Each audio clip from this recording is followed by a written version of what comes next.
तैयार हो जाइए एक सफर के लिए।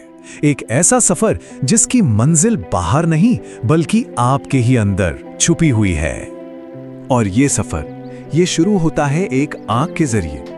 हम गोता लगा रहे हैं एक ऐसी छुपी हुई दुनिया में जो कभी नहीं सोती। ये जो त्वचा है ना, इसे सिर्फ एक सतह मत समझिए।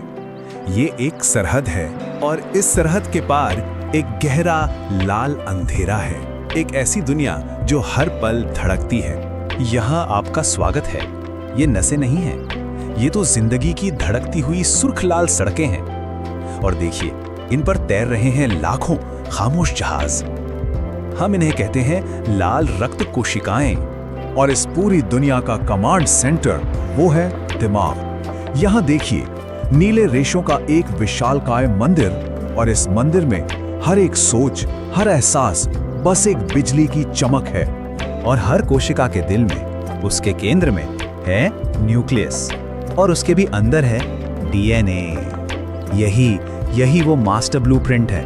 एक गूंजता हुआ केंद्र जो आपकी हर हरकत को हुक्म देता है, आपकी हर एक सांस से लेकर दिल की हर एक धड़कन तक। चलिए अब वापस लौटते हैं उन धमनियों में।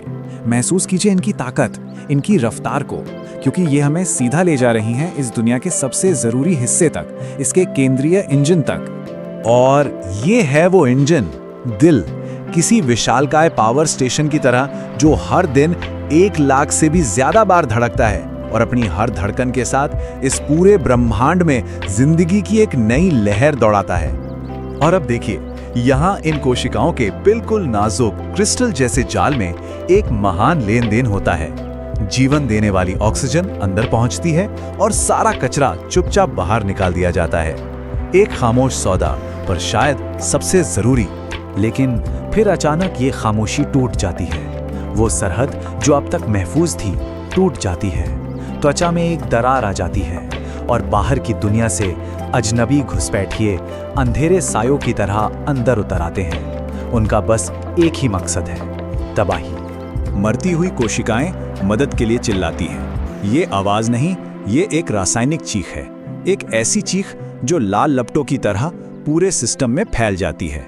एक ही संदेश लेकर, हमला हो चुका है। और इस चीख का जवाब आता है फौरन। रक्षा की पहली पंक्ति हरकत में आ जाती है। घाव के इस अंधेरे में एक अनदेखा युद्ध बस अब शुरू हो चुका है। और सबसे पहले पहुंचते हैं ये दैत्य मैक्रोफेज, इस दुनिया के रखवाले। इनका तरीका बहुत सीधा है। ये हमलावरों को पूरा का पूरा निगल जाते हैं और फिर उन्हें जिंदा ही पचा लेते हैं, बिना किसी रहम के। और फिर मैदान में उतरते हैं न्यूट्रोफिल्स। इन्हें आप आत्मघाती लड़ाके कह सकते हैं। इन्हें अपनी जान की कोई परवाह नहीं, बस दुश्मन को मारना है।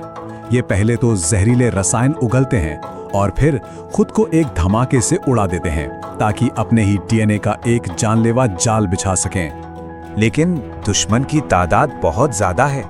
हमारी पहली रक्षा पंक्ति अब टूट रही है, वो कमजोर पड़ रहे हैं। तो क्या ये युद्ध यही खत्म हो जाएगा? क्या दुश्मन जीत जाएगा? नहीं। तभी एक अकेली डेंड्राइटिक कोशिका एक खुफिया अफसर की तरह आगे बढ़ती है। वो दुश्मन का एक टुकड़ा उठाती है सबूत के तौर पर, और फिर शुरू होता है उसका लंबा और मुश्किल सफर इम्यून सिस्टम के हेडक्वार्टर की तरफ। ये है लिम्फ नोड। इस विशाल हॉल में लाखों कमांडर अपनी बारी का इंतजार कर रहे हैं, लेकिन हमारे खुफिया अफसर को सिर्फ एक को ढूंढना है। वो एक कमांडर जिसके पास इस खास दुश्मन का तोड़ है।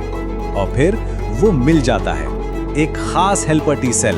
वो गहरी नींद से जागता है और उसकी सतह सफेद गर्म हो उठती है, मानो जैसे कोई सितारा जल उठा हो। और फिर वो खुद को 1 से हजारों में बदलना शुरू कर देता है।